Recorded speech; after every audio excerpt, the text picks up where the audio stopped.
Hello, my dears. Daniela here, and welcome to another episode of the Spa Marketing Made Easy podcast. We have a wonderful story for you today, a story of growth and expansion that led to a solo esthetician having her first $100,000 month. $100,000 month. Can you believe that?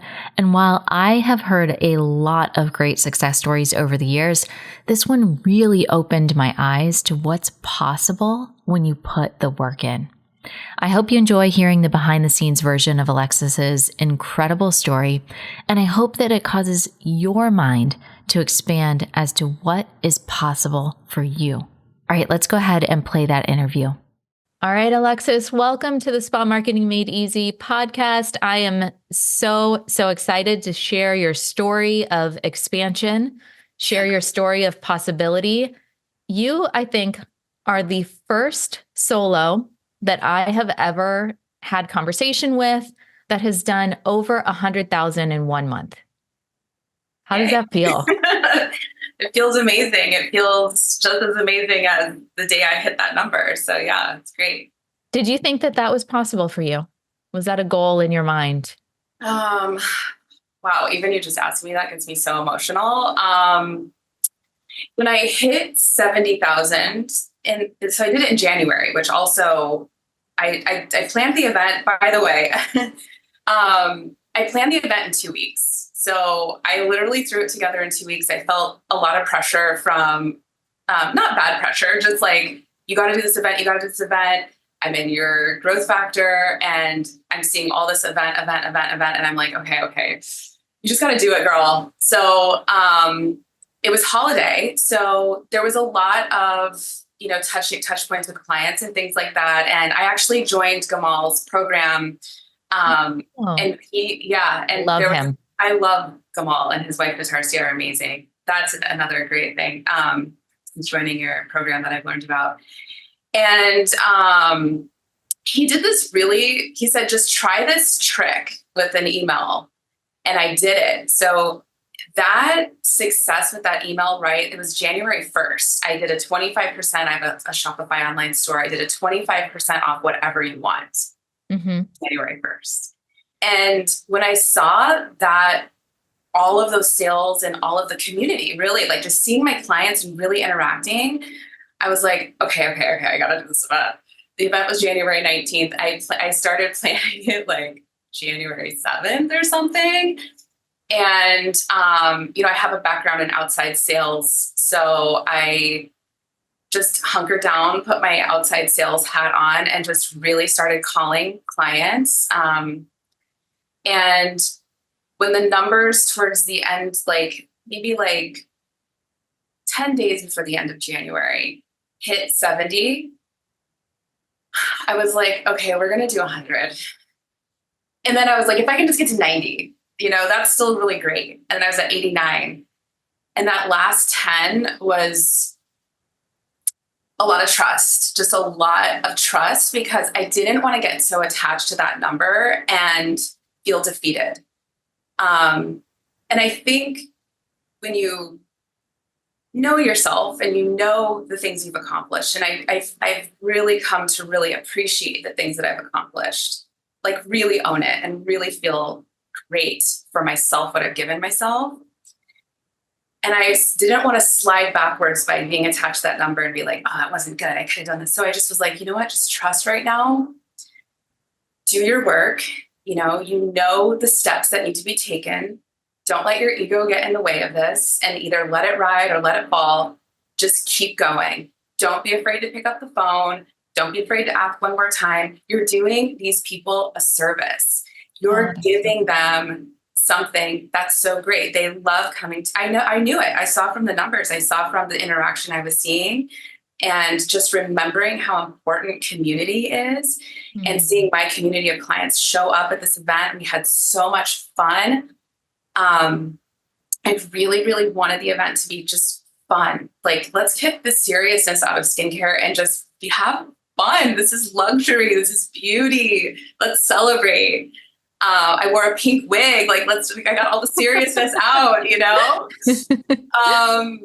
And And I hit it on the last day of the month. I actually did one $103,000 that month. So there's a couple of things there. So I love that you are not attached to the outcome. yeah. Have you done some personal development work? Oh, honey. I'm hearing it ease through is like not being attached to the outcome, knowing you're worthy, believing in yourself. All of these types of things are so important because what you see so often in the underlying is people creating promotions or people doing things out of fear. The core thing is fear. Mm-hmm. And it sounds like the core thing for you was service and love. Really coming from that space of how can we make this fun? How can we serve our clients? They're engaging so much. And from a tactical, I mean, that's really mindset and approach, but from a tactical, like, what am I actually doing? Getting on the phone, I have seen in the past year has been the number one thing that makes an event successful. And people don't want to call their clients. They're nervous. They're afraid of rejection. They're afraid of bothering them. And the reality is people want engagement. People want connection. People want to feel seen. You know, they want to feel like, oh, you thought of me. You remembered me. You want me to be there? You want me. Yeah. Yeah. Yeah. And I think, you know, now more than ever, well, I think two things. I think sometimes, you know, there's a lot of pressure in our industry, especially since, you know, I've been around since before social media, so I could say this. You know, I think social media brings on a lot of pressure, and we see these vanity numbers online, and we see what everybody's doing, and you know, and that's normal. I feel that pressure too, especially being, you know, I'm kind of a competitive with myself person, and sometimes that can really get in the way of the fact that of what we're providing our clients is so unique.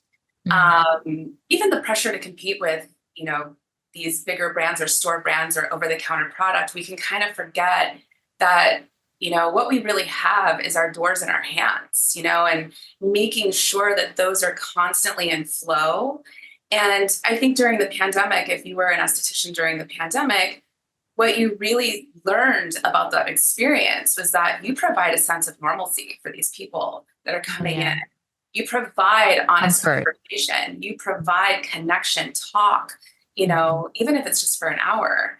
And so what I really looked at with this event was, what is the thing that at the end of the day, I am like, damn, I wish my clients could just have this feeling that I have about skincare, you know? And I think with a lot of this marketing that is coming through, there's a lot of fear.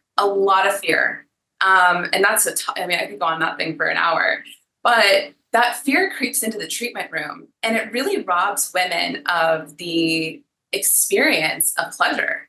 And so I really wanted my clients to feel pleasure. I wanted to be on display of pleasure and giving them like, we can all be, you know, my treatment bed and what I was doing was right in the center of the room. I wanted us all to be together. This isn't a behind the closed doors. Let's celebrate. Let's see each other. Look at me, how I'm loving on her. And we all sat, there's a really cool video somebody took of just all of us sitting around, just loving. You could feel the peace. And it was so beautiful. And like people were having conversation, and it was just such a celebration of each other. And it naturally happened. And I had so much intention around it. And I was so like, please, please, please let them feel this pleasure. And they did. And so it wasn't just like, you know, from a business standpoint, seeing that experience and seeing that pleasure, it was so strengthening for my brand, because it wasn't letting all that external messaging get in and disrupt what Alexis Skin Gym is. It was letting me show up and letting me show them even more of what's possible for them, and not just having this sort of in a vacuum experience that they just get once every, you know, 4 to 8 weeks. It was in celebration and community. You were really creating community. Yeah. You were creating 100%. Community and creating an experience. So talk to me. I know you only plan this in 2 weeks. Sorry. Naughty. I know. I was like, okay. I mean, amazing. Don't do what I did. Well, no, I mean, you created an incredible baseline. The thing is, what could you do if you really put all the energy and effort into planning it properly. But I mean, hey, I'm not complaining about 100,000 in a month. I think that that's. Yeah. Well, and like to your point, I think I needed, like I said that to myself. I was like, oh my gosh, Alexis, like, what could you do if you had more time? So I have like 3 events on the books right now. Give yourself the proper time to plan. So I know that, all of the estheticians out there listening, they want to know, like, what did you actually do? So you were calling people, was the event themed? You're a solo. Yeah. So Yeah, I'm a solo how did you esthetician. get people into, are we calling in favors to friends and family come and support for the event? Like what are you actually doing to make this a reality? I know you had a rep there. Yeah, so the event was with Glacial. And so the Glacial rep was great because she really just helped get the machine set up for me. So because I did like 30-minute back-to-back Glacial Glide treatments with PDO Glow. And the PDO Glow, they had to pay for that, but it was $99. You got this cool glacial treatment that's normally $199. And if you bought a package, you could apply the $99 to the package. So you essentially got the free treatment. And then if you bought a package, you got a $500 credit that you could use on anything that was full price. Product, service. And sorry, what was the question? Well, I want to know your support. Like how was it just you calling? I mean, I really don't discount anything, and I don't offer packages. So I already have data that I did a little research on the date, like the day that would work best for everybody. I already knew that. So I knew Friday. And yeah, I just don't really discount a lot. And I sell really expensive skincare. So it's a good time of the year to get free $500 worth of skincare. Now, I want to get into the downsell because that was a piece that I think is really important, that a lot of people, they do their event and then they don't do the downsell. And you did a pretty significant amount in your downsell. Yeah, my downsell was triple the sales of the actual. Oh, sorry, it wasn't triple. It was double the sales of the actual event. So because we did a lot of reaching out to people, I already knew there was a ton of interest on this event, and I think we need to give women a lot of grace. Like we wear a lot of hats. So getting into Boston for an event, I already knew it was going to be challenging. So I just, as soon as the event was over, I didn't announce. I think that's something that you have to have strategy. You need to think. You do still need to protect yourself as a business owner. Yes, we can do these promotions and we can do these specials, but I needed to create a lot of desire to get to the event. So there's a lot of desire around that. Then after the event, nobody knew I was going to do this, but the promo was still extended, but it was through phone calls and texting and just really reaching out to people. And so that was really successful because I just knew there was so much interest in this package deal.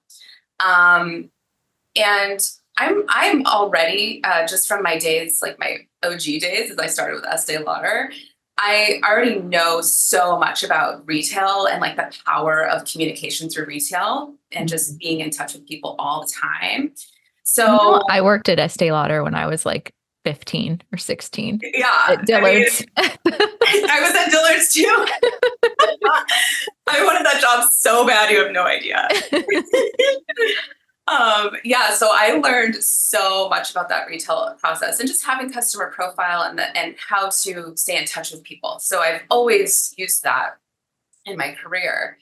So that's it. It's not really like any secret sauce. I think it's just knowing your worth, and really, really holding on to that and remembering that you're in service of your clients and in your offer, like the offers and service of them and communicating that.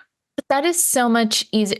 And I was going to say, like, there's clearly like a strength in yourself, a confidence in yourself that when you call people and you speak just energetically, if you have that, like, I know this is going to help your skin type of feeling, how are you ensuring that you maintain that belief? How are you continuing to work on yourself and keep that belief in yourself going?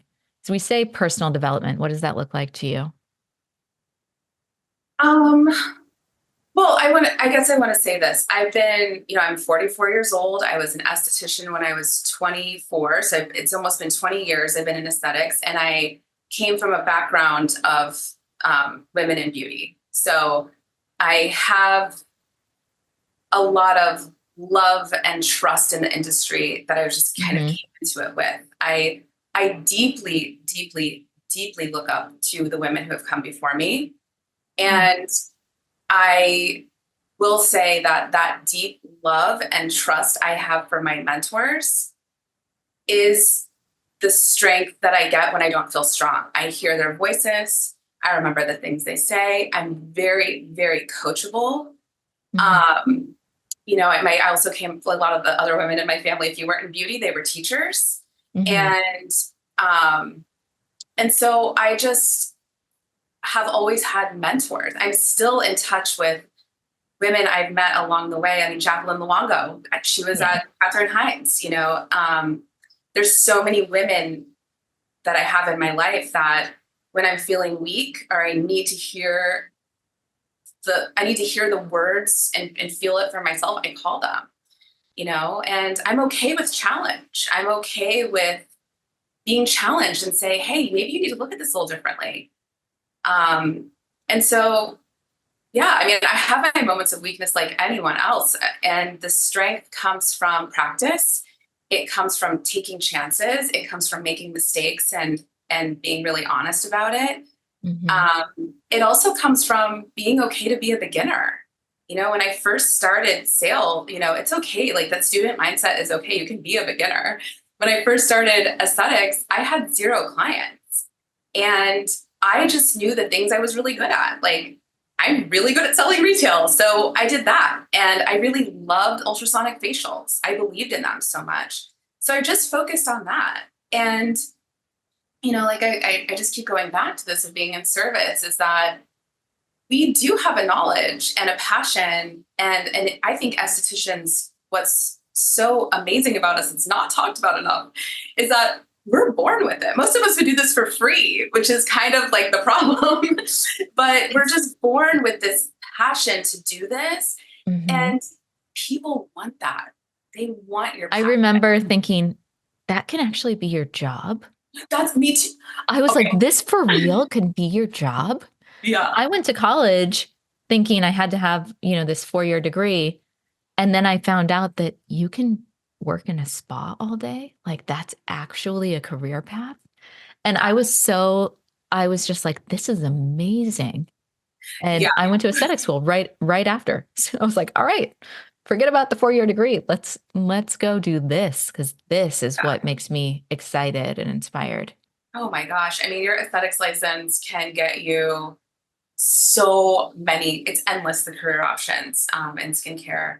And I'm from the Midwest. So when I moved to Boston, I didn't even know you could go to aesthetic school. I just thought you worked at the makeup counter, the hair salon. Yeah. And so when I saw that, I dropped everything, and the rest is history.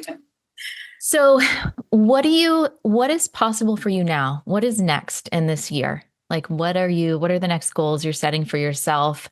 Are you pacing yourself? Are you enjoying the moment? Are you full steam ahead? Like, where are you at, kind of in your mindset and your strategy for your business with the remainder of the year? My goal this year is to hit 1 million. And I don't think that's an easy goal at all, to be honest. And to be totally transparent, I think that the economy is going to be the biggest challenge. And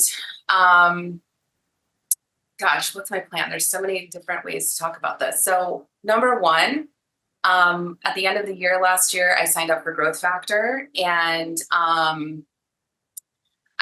being a solo, I was very aware of my need for community and support, and I could feel it inside of me.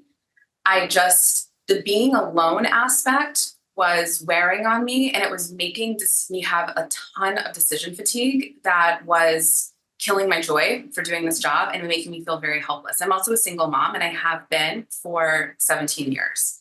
Mm. So there's a lot that I'm always thinking about. So I knew I needed community. Mm-hmm.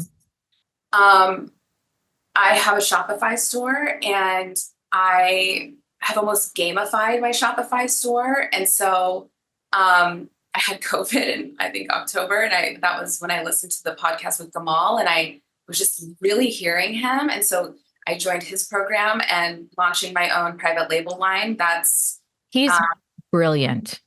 He beyond, is like, brilliant. yeah. I adore him.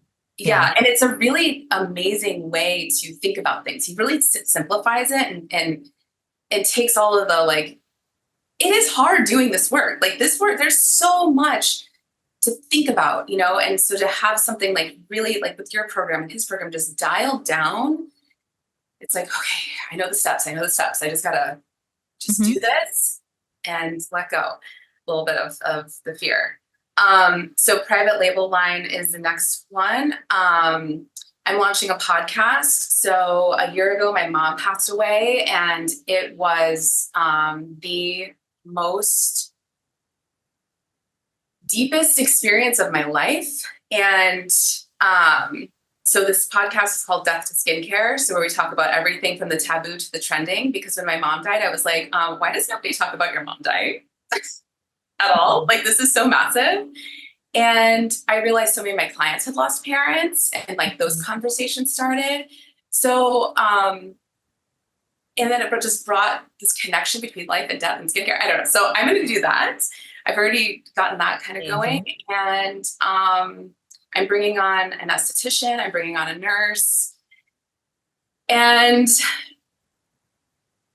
just dancing in the morning when I wake up, and just feeling my body and loving on myself and doing the best that I can. Those are my goals. It's what I want. And I want to give an opportunity to these women I'm bringing on. I just feel so held by my own community and the women that have come in my life. And I want to have a trickle effect with the people that work for me. So that's what this year, 2024, looks like. It's hard. It's going to be hard, but that's my goal. It's going to be hard, but all amazing things are hard. Yes. And if it's not a little bit scary, then you're not dreaming big enough. Yeah. 100%. Oh, I love that. All right. To make this episode feel complete to you, is there anything that you want to add for those estheticians out there that needed to hear this today? Anything coming up for you? Yeah, I think the thing that really comes up for me when I think about estheticians leaving aesthetic school and wanting to go out on their own, I think a few things. I think anytime you change, it's scary, and it's totally normal to feel some amount of fear around this decision to do something that's still a little, it's getting so much more accepted, but still with, maybe our parents or our grandparents or aunts or uncles, they might really question your decision. And I just want to say to follow your heart, because we have our whole life to work, and to really work in something you're very passionate about really gives you the fire to keep going. And I think that, like I said, I would be nowhere in these lonely moments, in these scary moments, in these moments of expansion without my mentors.